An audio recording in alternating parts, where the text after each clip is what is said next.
Hey, we've got somebody. Hello. Is the audio coming through all right? Yes, it is, because I can hear it.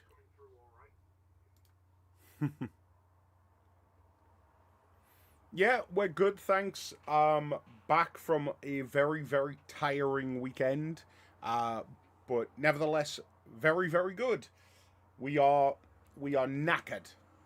The trip home yesterday decided to take an extra hour because of, well, traffic. And it's like, it's that bad traffic as well where it slows you down and you spend an hour thinking to yourself, well, what's caused this? Like, what, why, why is it taking so long? And then all of a sudden, the traffic just clears up and you're left uncertain, completely confused as to exactly what was going on. Who was it that had caused the traffic accident? Was there a traffic accident to begin with? You just don't know. Ultimately, though, that was the situation. We're home. I crashed my doggy, who is lying down here, woke me up at 3 a.m. And so at 3 a.m. this morning, I got up, I came into the office, and I started working on TFN stuff. Because, why stop just because the convention's finished? Um, I hope everybody's doing all right. I hope that everybody had a good TFN. The plan here, I appreciate that, like, I'm going live early, but I thought to myself, well, I've got quite a bit of stuff and I want to show a lot of stuff off. And not show off, that's a bad way of phrasing it. But there's a lot of people that I want to thank and I want to do it on a video. And so I thought, oh, well, I'll do it now, and then it can go up and people can watch it and things like that. But yes, that's the whole point. It's not showing off, it is thanking people in a very video sort of way. So that's it. Yeah. The brain is a bit scattered at the moment, so please forgive. Um, right, let's just go through some of the stuff that I picked up before we talk about TFN in general. And I'll sort of split this live stream because I'm only going to be on for about an hour, but we're going to split it between just talking about TFN in general and also talking about what I got. So, right off the bat, a couple of things that I got, which were sort of the first things that I picked up over the weekend, was a couple of sets of blockies. I didn't have the Optimus Prime, so I've managed to get that, which is grand. Because I got the Optimus Prime from Wave 1 of Wheels, but I didn't have the trailer, so I thought I would pick that up. And of course, because I need to, I picked up the third wave of Wheels, and I realised that I didn't get the second one, which was a bit of a whoopsie. But I will grab those. But let's be honest, the only reason that I actually got this set of wheels was because it contains War Within Grimlock, and I thought that was really, really cool. But also, it comes with a bunch of Stunticons, which I'm all down for. Cup, Drift. There's a couple of really cool alt modes in this. I don't know where I'm standing on blockies moving forward, but I feel like if there was one line that I was going to collect, it would probably be wheels moving forward. Having said that, who knows is the honest answer. So I managed to pick those up. In terms of toys, the other things that I got, which I haven't managed to open yet, so I don't know what they're like. I did manage to pick up Studio Series Starscream, so that's nice because that now completes the Seekers. Grand on that one, especially considering I'm hearing that Starscream is like really difficult to get hold of.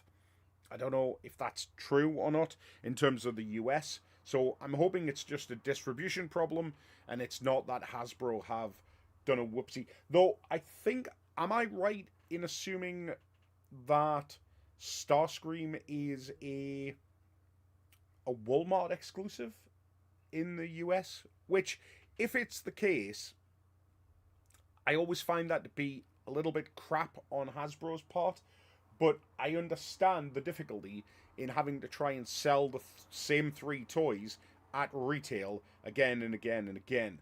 Because as much as we obviously go, it's three separate characters, I can understand why somebody who is buying a gift for a kid, not that I think many kids are buying Studio Series, but if they are, I can understand why stores might be reluctant to carry that. But anyway, Starscream is in the bag.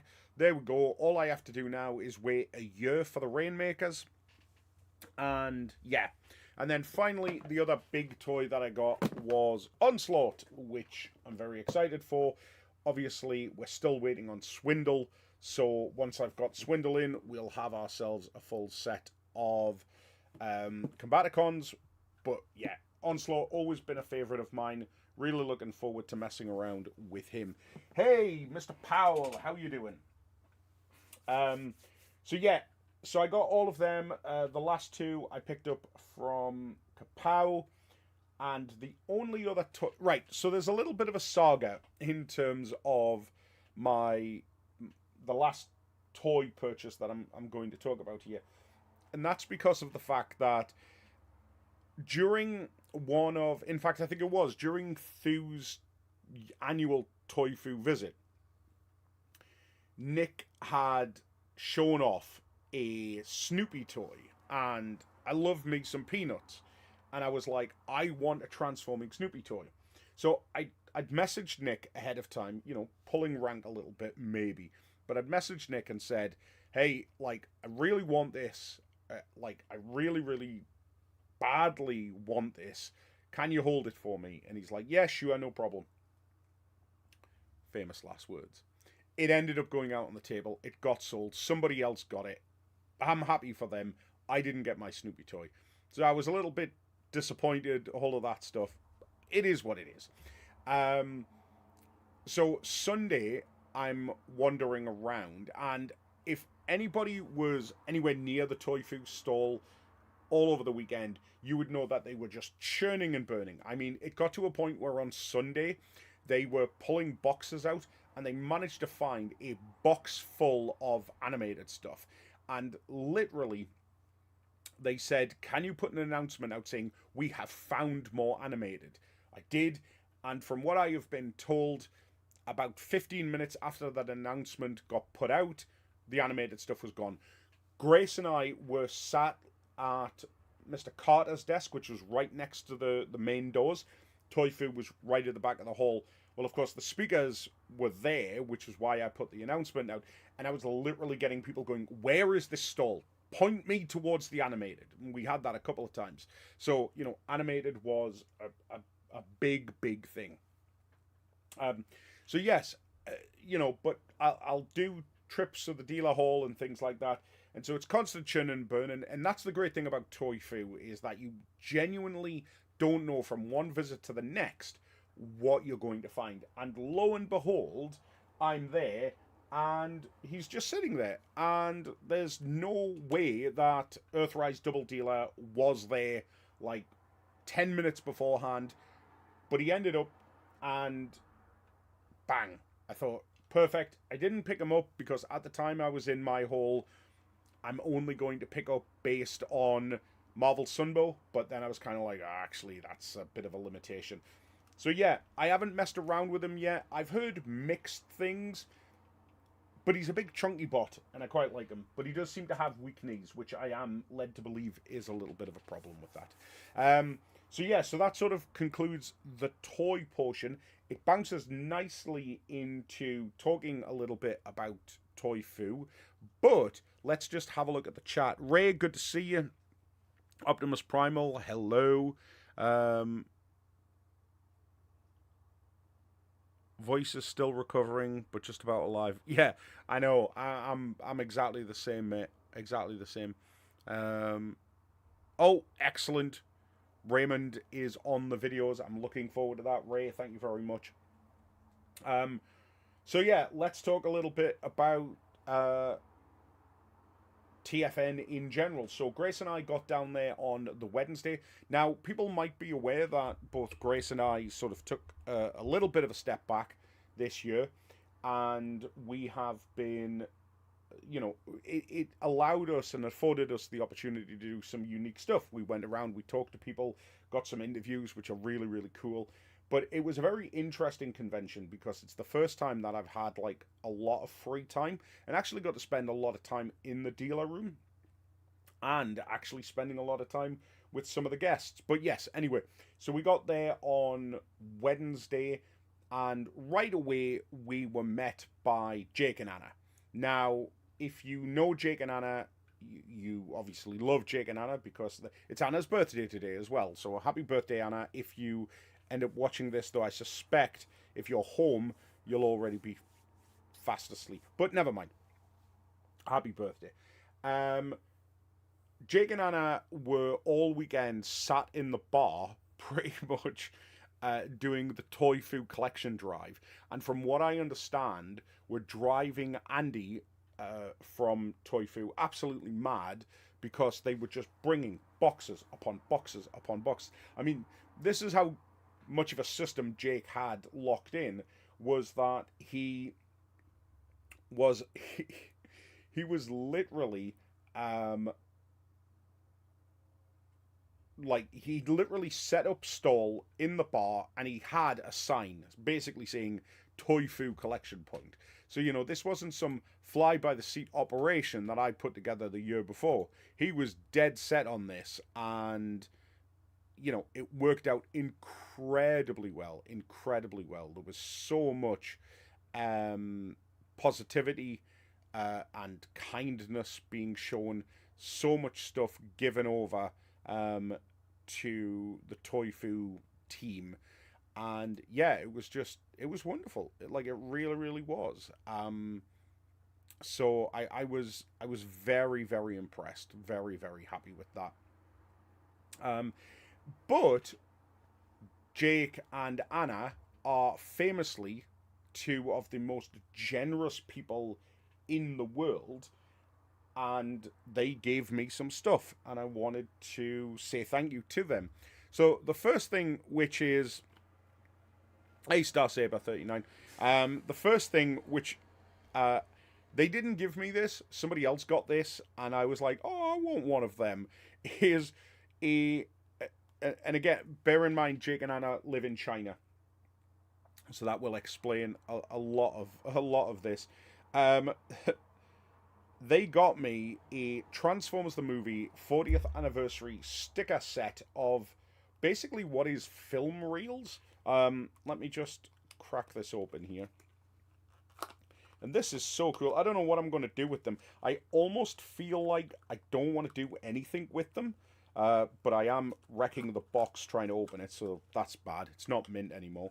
But yeah, it is, like I say, I haven't opened it yet, but it's done in the style of like a film reel, and it's just stickers from the movie. It famously, because I've already seen it, skips over the middle part of the film.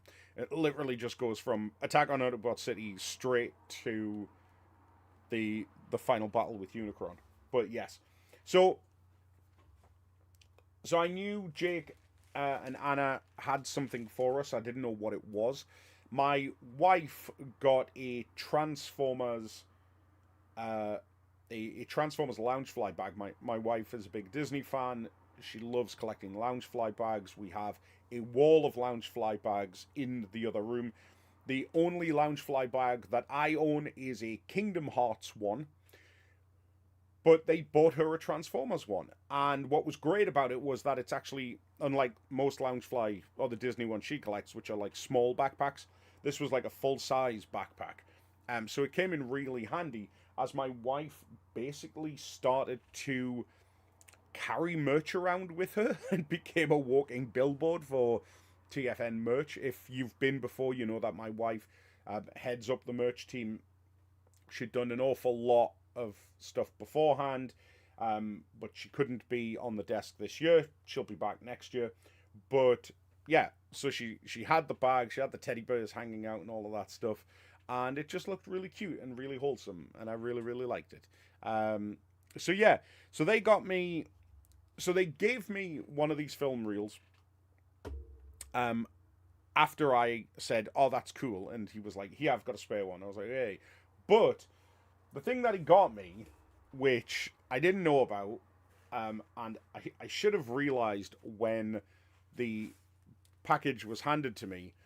If you notice, it says DW for DW. Now, I didn't process any of this, so I was like, DW, DW, oh, I'm DW. I didn't put it together at all. Does anybody want to guess what one of these DW stands for? Anybody in the comments? Let's just see if anybody gets it. No? Everybody being remarkably quiet. Well, actually, hold on. There's a delay, isn't there? So, three, two, one. Oh, look at that. The first person got it right. Dreamwave. Yes, so it's Dreamwave. But the question is like, what Dreamwave is it exactly? Well, I didn't even know these existed, but it turns out that in China there is a brand new printing of Dreamwave. So there are two volumes here. One is War Within, which is this one, and this one, which is Generation 1, Volumes 1 and 2. So Volumes 1 and 2 of War Within, Volumes 1 and 2 of G1. What's weird, though, is that they both have War Within covers. But yeah, like, so it's baffling. Now, the thing is, these are all in, I assume, Korean. So there's no way for me to read it. But as you can see, the quality of the print themselves is absolutely spot on. I mean, gorgeous, as if they were being made yesterday. Which brings me to a really interesting point, which is how in the world have they done this? Because even when IDW, less than a couple of years after Dreamwave's closure, attempted to reprint the Dreamwave comics, the quality of some of those prints were dodgy at best. Well, I have no idea. They are both gorgeous. The only thing that I would perhaps suggest is that there might be a guy called, well, let's not give names out. Maybe he's called Matt Me, who lives in China, who probably still has, in fact does have, access to pretty much all of the Dreamwave stuff. And the only reason that I know that is because Mr. Lee, whoops, I've let his name slip, keeps posting Dreamwave stuff on his Instagram page, and it's beautiful. And it's also clear that he's got access to like the original layered files because he's extracting assets from like completed covers. So yeah, thanks to Jake and Anna, I now have War Within 1 and 2 and G1 Volumes 1 and 2 in Korean in a beautiful format. And if you thought that was weird, and why would I want it in Korean? Well, last year, they actually got me, and I'm just having a quick look here to see if it's around here. I don't think it is. I think it's in the other room. But last year, they got me Dreamwave's More Than Meets the Eye, which, again, was done in Korean. So I now have most of the G1 Dreamwave output, and I wish I could say that that was where foreign Dreamwave ended. Because believe it or not, despite the fact that I wasn't expecting this, I was actually expecting some international Dreamwave, and it's this.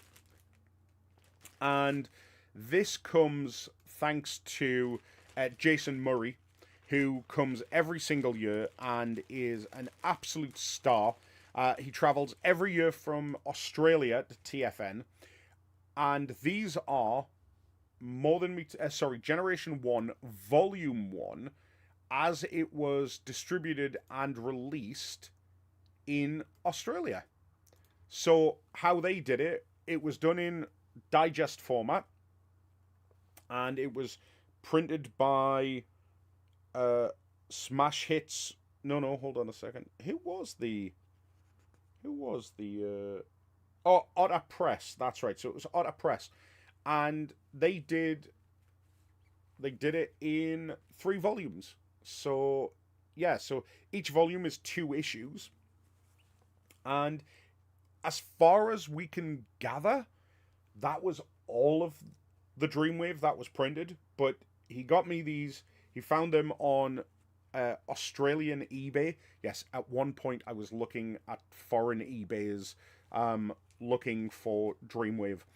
That's only because of the fact that there are some very very rare, um, official Dreamwave comic books.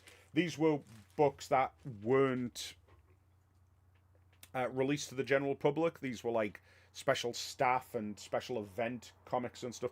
So periodically I'll check international eBays, because obviously if you search eBay and you search worldwide, sometimes if somebody's only selling in a specific market, that item won't pop up. And I found these, and I messaged Jason and I was like, dude, like, can you help me with this? And he was like, yeah, I'll buy them and all of that stuff. And the plan was I would pay him for it, but he kindly said they're worth nothing. By all means, have them. so, so yes. So the saga of Dreamwave continues. I now own multiple versions of International Dreamwave. I do know that there was an Italian publication of Dreamwave. I don't own any Italian Dreamwave yet.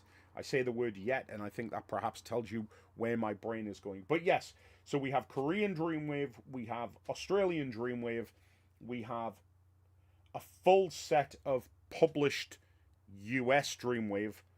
We just need to see whether or not we're actually going to go full hog and go all the way into Dreamwave. I can hear my wife in the room basically sobbing, and telling the dog that that's not going to happen. So there we go. Um, yeah, thanks, Star Saber. It was a lovely gift. And Jake and Anna and Jason, they're all lovely people. We get to see them every year. I say we get to see them every year. We didn't get to see Anna last year, unfortunately, but she will be back for the foreseeable future, which was great actually, because my wife and Anna struck up a friendship, and because we didn't have a lot going on the Friday, Thursday, sorry, I'm getting corrected off camera. On the Thursday, QuiltCon was on, and my wife and Anna went to QuiltCon for the morning. So that was really, really cool. Just a lovely thing, not expected. These are the crazy things that happen at TFN. So I suppose now is probably a good time to talk about guests as well at the convention. So this year we had so many amazing guests. We had our regular guests, our regular comic book guests, but the international guests that we brought over was Scott Brownlee, Darren Norris, and of course Vince DiCola. And then joining us from the UK for the very first time was Jessica Carroll and James Alexander. And I mean, what more is there to say, really? I'll talk about Vince first, because I think obviously that was the big headline, coming out of it. It's the 40th anniversary of the live action movie. Getting Vince here has been a long-term project for TFN. I won't say exactly how many years it's taken us, but it's more than a couple, to be able to make this work, and to make it happen exactly on the 40th anniversary was incredible. Vince is one of the nicest people and one of the most humble people that I've ever come in contact with. I think you saw it if you were at the concert on Saturday night.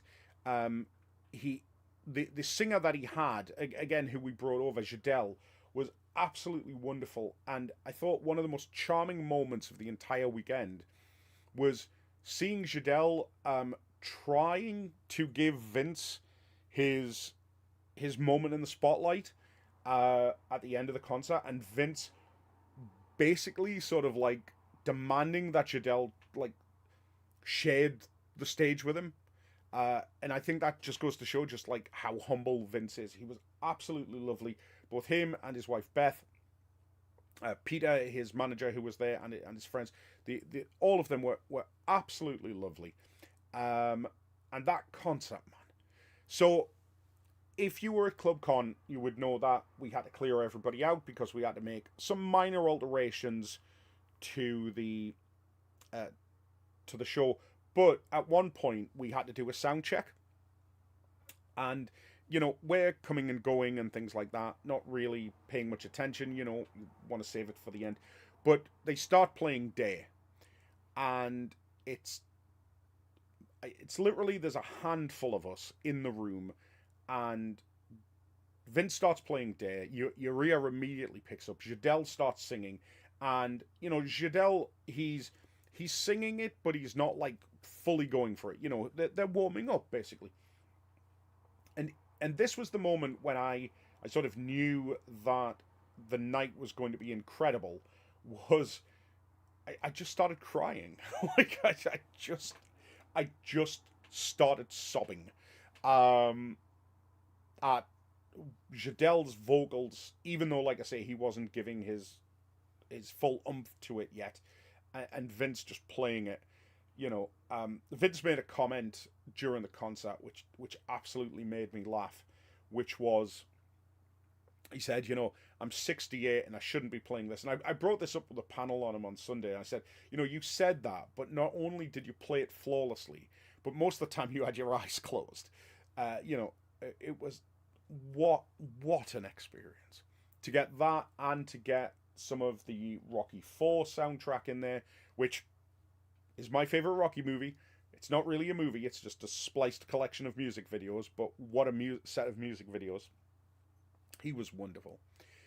Scott Brownlee was another absolute gentleman, just an absolute sweetheart, somebody who is so humble despite having done so much for us.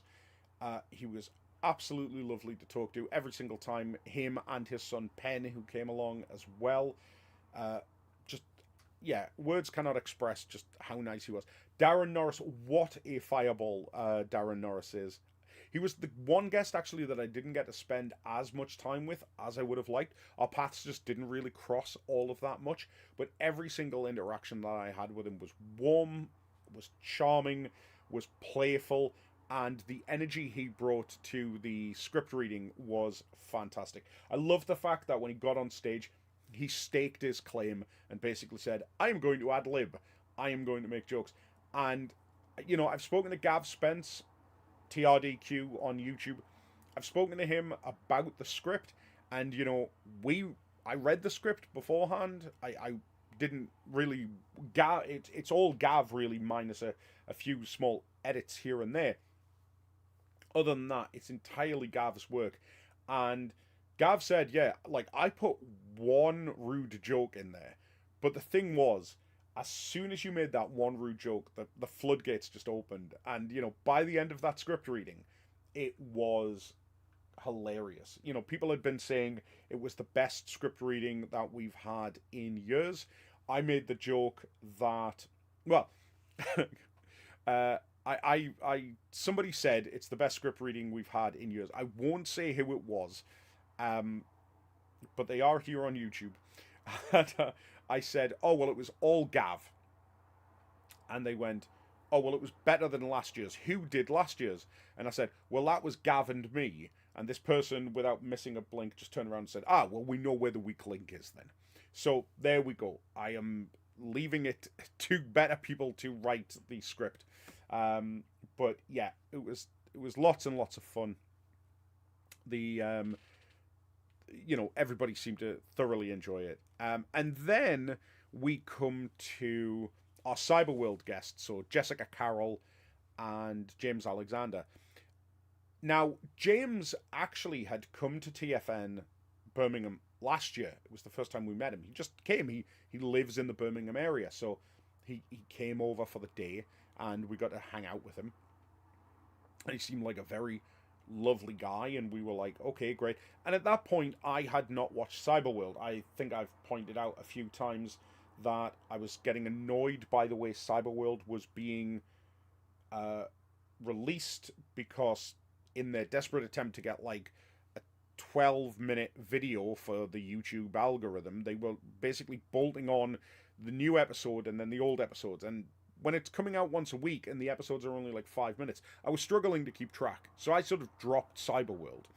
And it wasn't until about a month ago, when I realized that I needed to do my research for Cyberworld, that I realized that Hasbro, in their infinite wisdom, had like put all of Cyberworld, bar the last 3 episodes, like in as like one movie. And so I just watched the whole thing, and I absolutely loved it.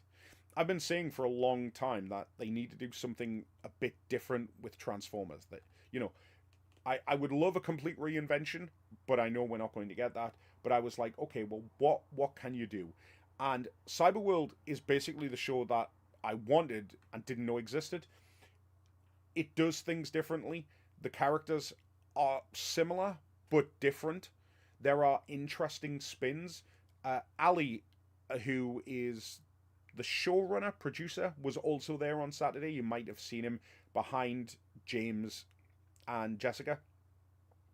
But I said to him, I said, you've taken familiar concepts of characters and treated them in an interesting way that has made them a really solid addition to the canon. The one that sticks out to me the most is the character of Mirage. Cyberworld Mirage might be my favorite version of the Mirage character ever. If you've not watched it, when you think about Mirage, you immediately think, oh, is there an episode where they think he's a traitor? Because that's what they keep doing. Is he a goodie? Is he a baddie? Well, no. Mirage in Cyberworld is just neutral.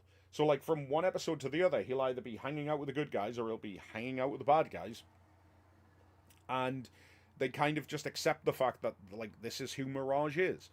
His power set is correct in the sense that he creates duplicates of himself. He doesn't disappear. The entire point of the original bio was that he creates mirages. He can disappear as well, but they've got his power set.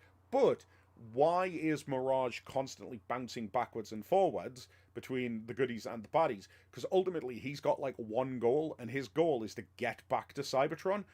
If you watch Transformers Arrival from Cybertron or More Than Meets the Eye, what is Mirage's goal? To get back to Cybertron.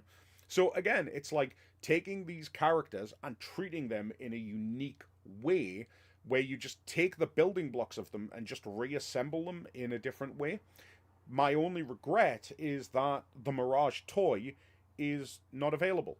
Anyway, that's a long tangent to say go watch Cyberworld, because I think they've just announced that like season 2 is starting like very, very soon. And I'm not going to lie, if Scourge isn't in that show, I am going to be absolutely brokenhearted, because this toy is just amazing. It's a ghost pirate ship, for God's sakes, called Scourge. And somebody pointed this out to me, and it when they pointed it out, it totally clicked. It's like, Scourge is a ghost pirate ship, but when Scourge is formatted in Transformers the movie, they say, and his armada. And I was like, I wonder if that's why they call them Scourge. Ships, armada, all of that stuff. Anyway, totally random. Anyway, this brings us to James and Jessica, and these two were absolutely lovely. Every single interaction that I had with them, that my wife had with them, that everybody who was at TF Nation had with them, they were just blown over, not only to be there, just to see the passion of the fans, but also just the passion that they brought was just absolutely incredible. Just that energy, that new energy that Transformers needs. And it's so good to see that their queue was solid all the way through the weekend as well, meaning that, there's a lot of love out there for Cyberworld, and I hope it's a show that gets to stick around. We know we've got a season 2, so I'm just hoping that Hasbro, just keep that train rolling, because more Cyberworld, yeah, absolutely. I got photographs with them, but I did get something signed from both of them.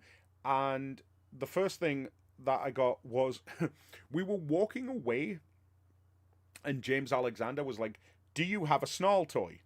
And I said, "No, actually, I don't. He's, just recently got into Cyberworld. I don't have all of them yet." Snarl was one of those ones that I hadn't picked up. He was like, "I will give you a Snarl, and I will sign it for you." And it was hilarious because he said, like, "What do you want it? What do you want it written out to?" And Grace said to the Wallace and the better Wallace, and it was a joke, but he had to try and write it on this tiny packaging, and it was just funny watching him try to fit everything in, bearing in mind there is so much, there's so little real estate available here. But yeah, so I now have this Snarl, and I don't know if I actually want to open it or just buy a separate Snarl, because I've got Grimlock over there, and if you've watched Cyberworld, Grimlock and Snarl are kind of like the team. So yeah, it was absolutely lovely of him, and it was lovely that he gifted me this. He didn't have to, but it was also cool that a Transformers voice actor just had Transformers toys in his bag, and he was giving them out to people, and that was just so sweet, man. It was just absolutely sweet. It really, really was. And then I get a message from Jessica, literally on the Saturday, saying, "Please tell me you guys haven't left yet. Please tell me you guys haven't left yet."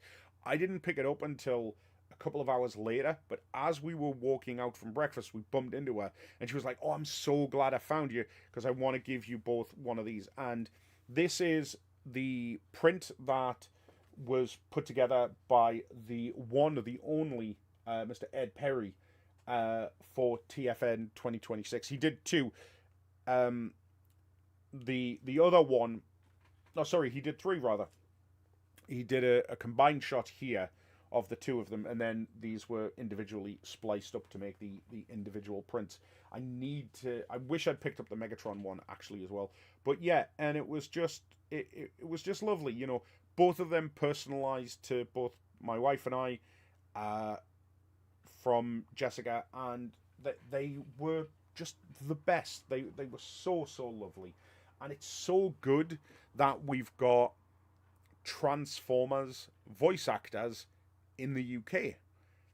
So yeah, the guests were great, the toys were great, the panels were great. Everything about it was just really, really solid. And I'm sorry I've been ignoring the chat. Let's just see what people have been saying. Yeah, Jason comes from Australia every year, Star Saber. Not only that as well, but he brought his friend Mikey as well for the first time, and it was Mikey's first time ever outside of Australia, and they loved it. They have a YouTube channel. I can't remember the name of it. Toy Reel, I want to say it is. But yeah, I'll repost it on my socials, because we did an interview, so that'll be going up shortly, I would imagine. But yeah, super nice guy.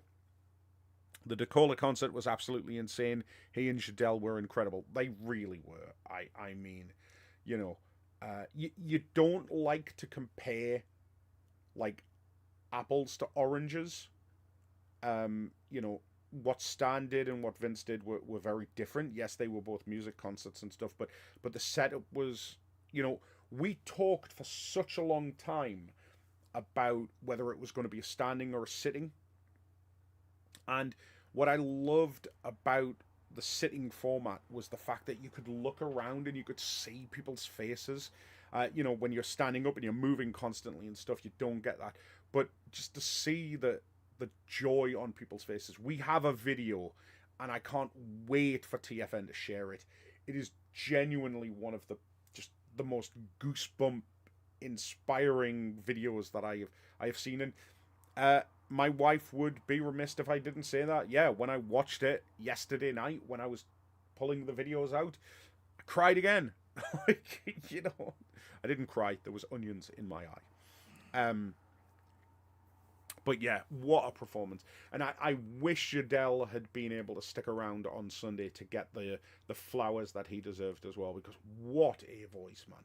What a voice! And to find out that he was just paired up with Vince on a previous tour, like just because they were available, like to find that level of talent, absolutely incredible. I was pleasantly surprised to have met Ali Lightfoot. Talked a little bit about writing Cyberworld. He should have been an official guest. Well, it's funny you should say that. You know, um, yeah. Stay tuned. Here's all I'll say. You know, everybody should be an official guest, assuming that everything works out, and hopefully everything will work out, and hopefully he will be. I'd like to think so. Like I say, it's great that we have a UK centric cast and creative team. I'm very much looking forward to seeing what we can do with the Cyberworld team moving forward. Uh, Incredible meeting him. Thanks to the Legend Pass and the concert on Saturday night. Words fail me. It was beyond amazing. I mean, it really was, wasn't it? Scott Brownlee was awesome. Still signing autographs despite having a hurt hand. Yeah, I know, man. Like that. That I think speaks to the level of, dedication to the fan base and things like that. It was wonderful. Um, ah, thanks. Yes, this is the plan. So, right, let's talk about sort of the biggie, I suppose. Here. Oh, actually, hold on. There is one other thing that I need to mention before we get on to the big stuff that I got. This was, and I'm pulling this out very very gently. Um, we have a staff room at TFN, and there is often piles of stuff. Oh, you got a sneak peek of it there. The piles of stuff that people have bought, and I'm just milling around in the room, not really paying much attention or anything like that. And I see this, and I go, "What in the world is this?" And I get over, and I see what it is, and I immediately fall in love with it. And I will explain why I fell in love with it in a minute. And it turned out that it was Andrew Turnbull's. And when Andy was there, we were talking about it again and stuff, and I just said, "Oh, this is absolutely incredible." And he was like, "Do you want it?" And I was like, "Oh, I can't. Like, obviously it's yours." He was like, "No, no, you take it. Like, I want you to have it." This is an official UK produced 1987 Transformers Christmas calendar. There is no chocolate because it is 1987. It is literally printed on a thick piece of card. And it has been used. All of the doors have been opened. But I love old school Christmas calendars. Like, get rid of your chocolate. What I want is stuff like this, which I opened because this particular door is. What I want is I want a little Robin Redbreast with an envelope, because this is the kind of Christmas calendar that I had as a kid. So this is going to become one of the de facto Christmas calendars in the house. I think it's going to go up in the office. I think what I might try and do is I might try and get a frame for it to sit in, but obviously leave the front bit exposed over Christmas so that I can get in and open the calendars. The fact that none of the doors have been ripped off, the fact that apart from some minor scuffing along the edges and some, just the fact that it's warped a little bit over the years, doesn't diminish it. The colours are beautiful. It's wonderful, man. Like, and when are you going to find something like this again? So a big thanks to Andy Turnbull for that as well, and because of the fact that clearly he had it, but as he said, it didn't have any chocolate, so he had no use for it. What Andy Turnbull um, would have for 39-year-old chocolate, I'm not entirely sure, but yeah. So a big thanks to him. Absolutely beautiful. Um,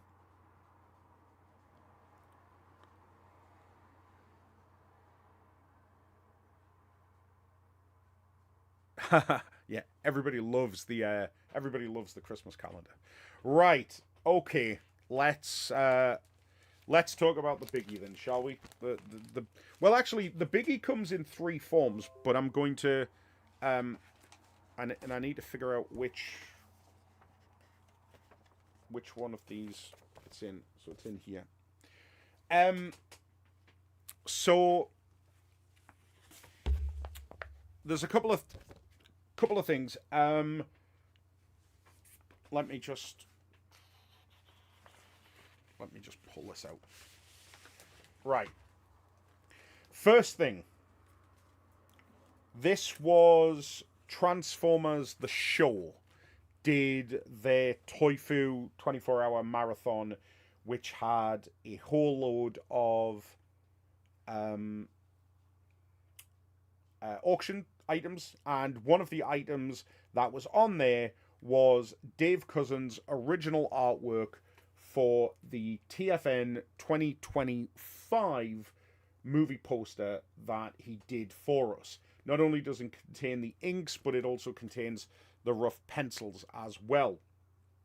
So I had put a bid in for it. I won it because I was like, this was a piece that he did originally for TFN.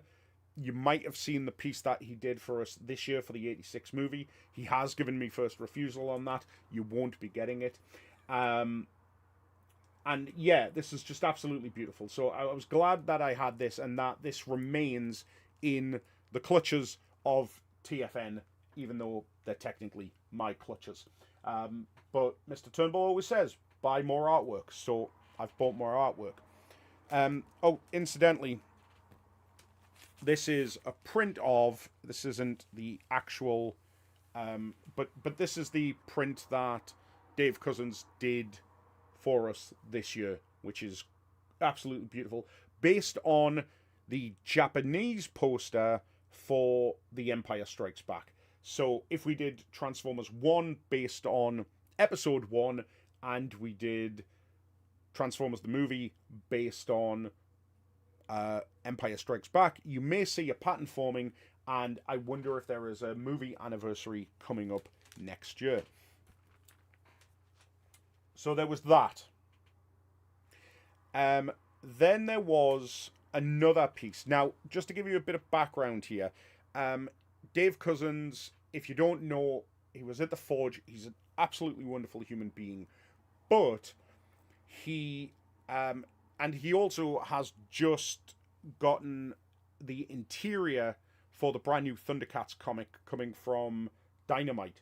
So I hope you'll all support him. But he's been doing a lot of covers recently, and he ended up doing some covers on Dynamite's Disney Villain series. Now, my wife and I are massive Disney fans, but one of my all-time favorite characters in Disney is Beauty and the Beast's Gaston.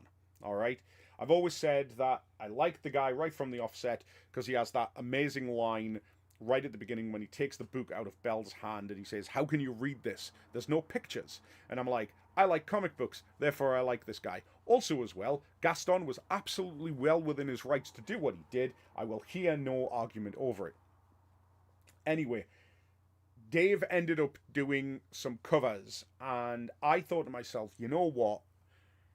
How interesting is it that not only is a good friend of mine doing a comic book cover for a character that I love, but also in a weird roundabout way, this is effectively official Disney artwork because everything has to be approved by Disney. Now, if you've ever been to Disney or you know about like Disney artists, you would know just how insanely expensive original Disney artwork is. And I'm not a rich man, but I thought to myself, what if I could convince Dave to sell me one of the original pencils for his cover, and he was kind enough to do so. And so this was kind of like my big purchase. This is the original inked cover for issue 2 of Gaston, and I've got all of the variants. Dave was kind enough to sign them as well. So I'm going to get this framed along with the finished comics as well, and they are going to hang on my wall. And that, I thought, was it, because I had everything, and you can come in. You can come in until this troublemaker. That's on a delay, by the way. That's why you can't see yourself. Just act natural. Just don't look at that. Hi, princess. Until this troublemaker said, "I've got something for you," and I was like, "Well, what have you got?" And she was desperately trying to find Dave, and yeah. Do you want to explain this or not? So, when he says his favourite character is Gaston, it's not favourite, it's man crush. Like, full-on man crush. He's a handsome man. So is Giselle. Yeah, but you don't see me literally trying to stalk him. When you go to Disney. Found the statue, found him standing there admiring said statue. He's an attractive man. Watching. I'm sure I've got a photo of that somewhere. So, ironically, I went to David and said, can you do me a print of Gaston? Make him manly. Do what you want. This is what I got. And I have to admit, I love it. My friends love it. We're just going to have to do some explaining when our friends see it up on the wall in the house. Yeah, so we have officially licensed Disney artwork version of Gaston, and then we have Dave Cousins and my wife's version of Gaston, which is this beautiful beast right here. And yes, we did chuckle ever so slightly at the placement of Dave Cousins' business card right here. I can confirm, because we have the original pencils, that there is nothing untoward underneath. At least I don't think so. He might have done it on the official one, but I seriously hope not. But yes, this is Gaston as a Chippendale, and he has a heart.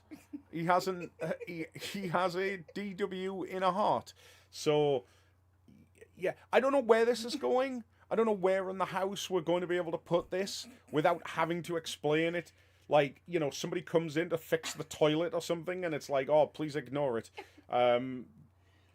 Yeah. But yeah, see, the chat has gone dead. The chat is silent. There is not a single person talking, because they're all stunned into silence by this absolutely... Oh, someone's called me Gracie. No, I'm not Gracie. Yeah, don't call her Gracie. That's... Gaston confirmed a Dreamwave fan. Yes. Dreamwave is a swear word now. Well, it is for you, anyway. It is. That's £10 you owe me. But then it doesn't stop there, because not only had Dave gone ahead and given Grace the original sketch and the inked version, but literally as we were about to leave, I found out that he'd also coloured it as well. So we've got the coloured version of it as well. So yeah, this is what you come for, right? Yeah. A 43-year-old man showing you pictures of Gaston dressed as a Chippendale. Hey, hi, Candy. You are the best. Well, of course I am the best. I'm the best. I'm the better Wallace. Oh, wow. Humble as well. Oh, you know I love it. Yes, I love you too. Mm-hmm. So, but at least I can say that I've got official Disney art. You can. It's that, though, but not that. That's not official. Disney would not approve of that. Can you imagine if they did? Yeah, well, if they did, then, you know, we'd probably be onto something. I imagine there's more than a couple of Gaston fans. But yes, so that's it. Like, that's basically how the weekend went. It started with getting foreign Dreamwave books it ended with getting Gaston. hot Gaston Hot pictures, Gaston. which are still. I think it's going to have to go there. Or Yeah, I think like, it will. So then I've got eye candy when I'm at work. that as well. one we will put in that room on the Disney wall. But I think that one. No, the Disney wall is my Loungefly bag wall, so it No, the cannot other go no, the other wall. Other wall. Okay, right.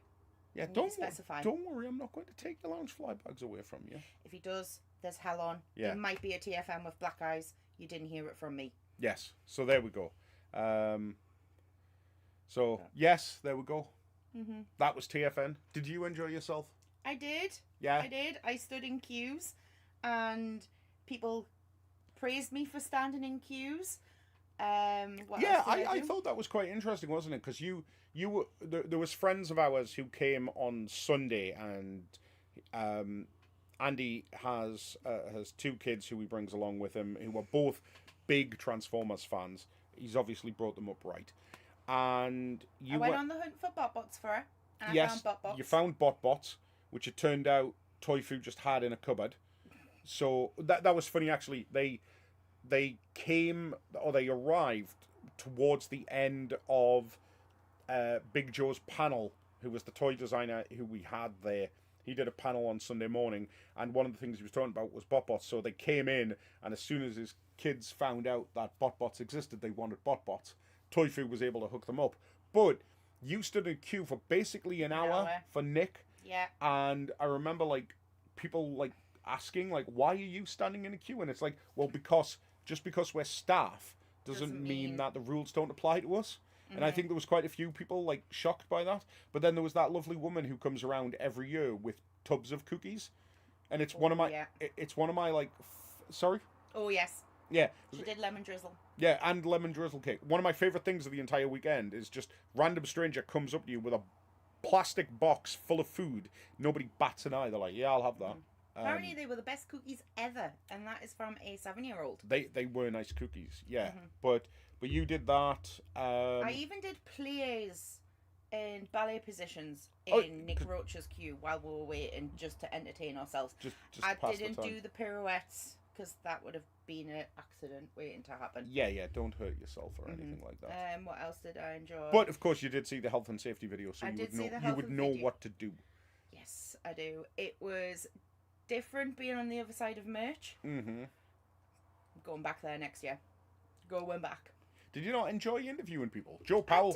Joe Powell's in the chat. I did enjoy interviewing people. I went rogue. I started interviewing people. Yeah. Just to see how they thought of TFN, and I interviewed some of the dealers, and I interviewed some of the volunteers.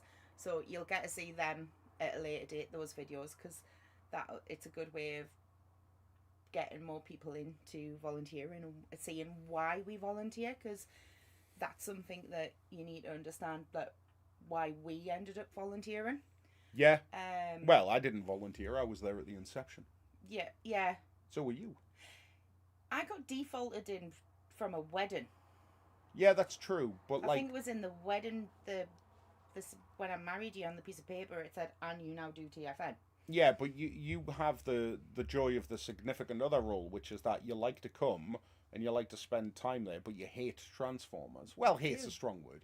You don't care about Transformers. So, there will be more personalised T-shirts next year when I'm not wearing my yes. TFN T-shirt. His and hers. His and her T-shirts. Because everybody got giggles out of mine, which I've even said, even people have asked and said that if you do another Dreamwave panel, everybody that's on the front 2 rows needs one of them T-shirts. Yeah.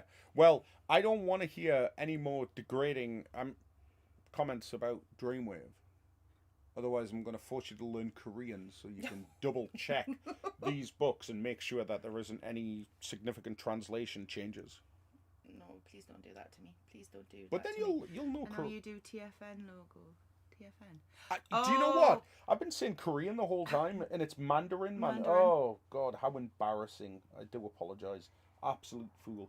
Have I been saying it? No, it should be Mandarin. Mandarin. Yeah. It should be Mandarin. I think. Oh, someone's saying, and now you do TFN. Oh, yeah. What? Someone said doing TFN. But I was going to say I could do TFN merch. I don't understand what I don't know what Which- you're reading. I Yeah. read the last comment and it says now you do TFN, but I think that's because I'm now like I've married into you. Oh yes, Yeah. yes, yes. Yes, And yes. with this ring, I the TFN. Yeah. Yeah. Mhm. Pretty much. I think that's what kind of happened. But based on the announcement that we made at the end of the convention, you know, if you ever want to volunteer next year, I would highly recommend it. It's It's fun. it is super fun, and the good thing is, and I think a lot of people misconstrue this, but we're at pains to make sure people understand. Just because you volunteer doesn't mean that you lose all of your weekend and that you're working the entire time.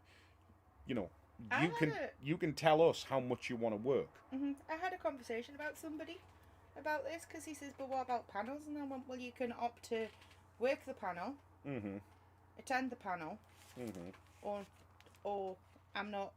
I'm like I'm okay if I don't see it." Yeah. Type thing. And Well, they went, "I bet yours was fun. I bet yours is all. I'm not bothered." But I got to see panels this year, so that was interesting. Yeah, you did. I you did. Like the ones that I was doing. I got to see, yeah, I did. I got to take part in McFeely's quiz because 9 times out of 10 I'm normally marking said quiz. So this was the first year where I wasn't marking it, I and I still didn't win. So I was gonna. Well, yeah, I was feeding you answers, but bearing in mind that. So, this maybe gives you some idea about the Matrix test. I had sat with Chris twice in the lead up to the show, and had gone through the Matrix test twice. So I knew the answers, and so you're asking me what are the answers, and I'm still like, oh, I've no idea. So while there was some encouragement and support, there was definitely no cheating going on, because my memory's useless. Seeing people in the bar, I enjoyed that. Yeah. Well, doesn't everybody? Being your camera person. And being the interviewer. And being the interviewer. What else did I enjoy doing? I don't know, but I think it was more tiring actually doing the con than I normally than yeah, working the con. well, it is because you're constantly wandering around, aren't Constantly you? wandering around. Like, And the only thing I bought was 2 scrunchies, a Care Bear. No, 4 scrunchies, a Care Bear, and 2 cushions. which is decent. Which is decent. So And I'm going to personalise the 2 cushions. yes. So there we go. So there we go. There we go then. So let's have a look. Has anybody... no, I don't think anybody's ever won the Matrix test. Or if you do win it, we never get told. Yeah. So, yeah. Oh, the other thing was as well. We totally called the we totally called the cosplay. We did. We did. We came in late, so we actually missed the cosplay Going across. parade. And we came in and we sat down, and literally the judges are deliberating and making their decisions. And you know, so there's a couple of things to point out about this year's TFN when it comes to the cosplay. First of all, we had our very first slam dance competition, and then we had the cosplay. And the reason that we did that, and the reason that we introduced slam dance, is because I'm reading the comments. oh, you're reading the comments. I was wondering what you were doing. The reason that we were so keen on doing slam dance is because we've slowly started realizing, because none of us, you know, I say us, like me and the people that run it, none of us are real cosplayers. And, you know, one of the things that we always wanted was that the cosplay itself would be about the costumes and about the creation and things like that. But there is a side to it which we weren't really familiar with, which was this, the showmanship side of it. And it's always a case of trying to blend the two. And sometimes it's a real struggle because you have people who have put a lot of effort and time and things like that into these incredible costumes. And they want to show them off, and they come up with skits and things like that. And in the past, we've allowed it to some degree. But obviously with time constraints, because the cosplay is so big, and obviously it's unfair that you might win because you've done a particularly elaborate scenario, and the judges are, clouded by that rather than the costume itself. So we were like, okay, let's separate this out. Let's do a separate a separate event where people can perform, which turned into Slam Dance, and that seems to have gone down very, very well. And I think I can see that being expanded out to encompass more, because it was quite limited this year based on what we were expecting. And the cosplay went as normal. Mm-hmm. And then we come in and we sit down At the side. and now the person who won the human category, She based her outfit, because I went and spoke to her afterwards. She based her outfit on Antoinette. Yeah. And from the back, I thought Queen Victoria. And when I spoke to her, it was amazing. She did finish it early hours of that morning. That was and absolutely. I give her a credit. Yeah. Well, we didn't see that person in the crowd, but what we did see from where we were sat was Tigatron, and as soon as we saw Tigatron, I was like, if Tigatron doesn't win, I'm going to be very upset. And then Tigatron. No. Your words were, if Tigatron doesn't win or doesn't get placed, there is going to be a mutiny on the mountain, and I was involved in it. Yeah. What am I going to do? But it was just incredible. Like the cosplay was fantastic. It was brilliant. So script reading, cosplay, concert. I mean, what an event! And I know it seems a little. It might come off as a little disingenuous. Someone's actually agreed if Tigatron lost, they were going to riot. Yeah, like just unbelievable. The individual who created the cosplay, they put up a video. I'm not familiar with them, but they put up a video, I think maybe just this morning or something like that they'd taken at TFN with their winners medal. And it was just just unbelievable, man. Like, so I know it sounds a little bit disingenuous that like one of the guys that like puts it all together is sitting here going, yeah, TFN was amazing, but it really was, and it was amazing for us as individuals who actually got to spend more time enjoying TFN as opposed to working TFN. I was working TFN before, and I'll be working after. Yeah, well, yeah. I mean, I was working TFN at 4:00 this morning. Yeah, you were. There's no rest for the wicked. Or as one closes, or the as idiotic. one ends, the other one starts. Yeah. Come back. Whoever commented on saying that they haven't been since 2000, Quincy TG, come. It's bigger. It's better. It's more fun. Yeah. More dealers. More. Well, next year's just going to be more. More of everything. Come. If you're going to attend a year, attend next year, because it's going to be bigger and better. Yes, I bought Disney. I'm a Disney girl. Even all 4 scrunchies were Disney. Oh no, 5, because Helen, who takes the photographer, she bought me one, and that was Muppet, so I got 5 scrunchies. And who judged it, have a go. Just, even if you just say you want to do a couple of hours of volunteering, just do it. You pick how many times you want to do it. Dr. Count Evil, who was one of the judges, is in the chat, and they're saying that when Tigatron walked in on the pre-judging, so just to peel the curtain back a little bit, there is pre-judging that goes on because, again, it's interesting to look at a costume at a distance on stage, but you also want to get a sense of having a conversation with the participant to understand like what went into it and things like that.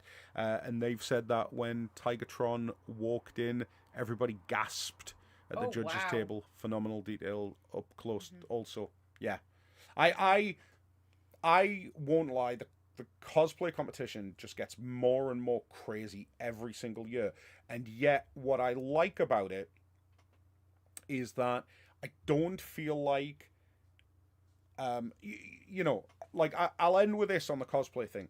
There are professional cosplayers. There are people who who make a living being cosplayers. And I don't think it's fair that professionals should be measured at the same standard as, you know, somebody who it's their first costume or something like that, and they're just giving it a go and they're not sure. I don't feel like those two skill sets are necessarily comparable, and they're not fair within the context of a competition. But what I love about the TFN cosplay is because we're not giving away holidays to Barbados or £5,000 or anything like that. It means that like people will still show up and still want to be seen because they just want to show off what they've done. And I think that's the important thing. The competition thing is sort of secondary to me. It's the fact that there's an environment where whether you've spent 5 months on your costume or whether you've spent like 5 minutes, you know, you can be seen together, and you know the community that we've built around. I say we've built around. We haven't. The cosplayers built within TFN. I think is just phenomenal, absolutely phenomenal. But I did notice there was three children in total in this year's cosplay. Tailgate. Yes. Oh, Tailgate, man. Tailgate.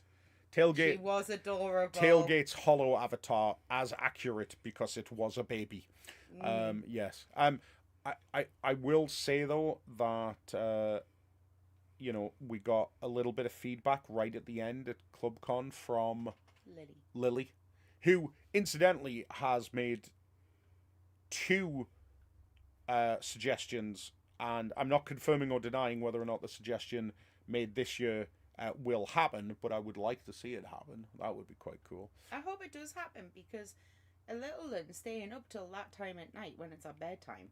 Yeah, I don't think it would be at the night time. That wouldn't be fair. But at the same time, you know, you have to consider safeguarding issues and things like that. Yes. So, you know, it's not as easy as saying yes, we will do it. Yes. So anyway, I said we were going to run for about an hour. We've ran for an hour 10. You and I haven't had any tea yet. So and I've got a little 4-legged friend pacing because she's after her tablet. Yeah. So yeah. So thanks everybody for coming on and just spending just over an hour with me and Grace and Evie, who is floating around somewhere. She's about to head back downstairs. So is she? Okay. Right. I'll wrap up and I'll be down. See you soon. So let's have a look. Let's see. What are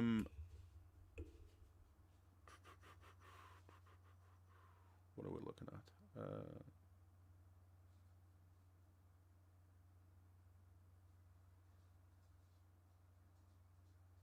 Oh, hi Tom. Yes, I do. Same place next year. Yes. I can confirm we're not moving locations or anything like that. Both Chris McFeely and Billy Edwards said they would have to ask you because you're extremely smart and crafty. Thanks again, mate. Oh, that's obviously a conversation that's going on. Ed? Is Ed in the chat? Oh, he is. Ed. Look at Ed's incredible artwork. Everybody, look at that, man. Like, I need to get the the Megatron picture. All players good cosplay, yeah. Within reason, of course. Well, of course. I don't want anything dangerous. Always love it to see yous. You may be getting a message from me in the next 0 to 6 months about 27. Meantime, I'm off to Spider-Man. Enjoy. I'm hopefully going to see Spider-Man at some point this week. David Grace, great to see you. Take care until next time. Let's say go. You too, Star Saber. See you next year. Should be all healed up by then. Yeah, tell me about it, Ray. Everyone. Hey, Sammy. Good to see you. Well, listen, thank you, everybody. I really appreciate you taking the time out. I know that I just sort of jumped on. Hope you all have a good time. Hopefully, the TFN Blues do not hit too hard. But in the meantime, I will see you all later. And bye-bye for now.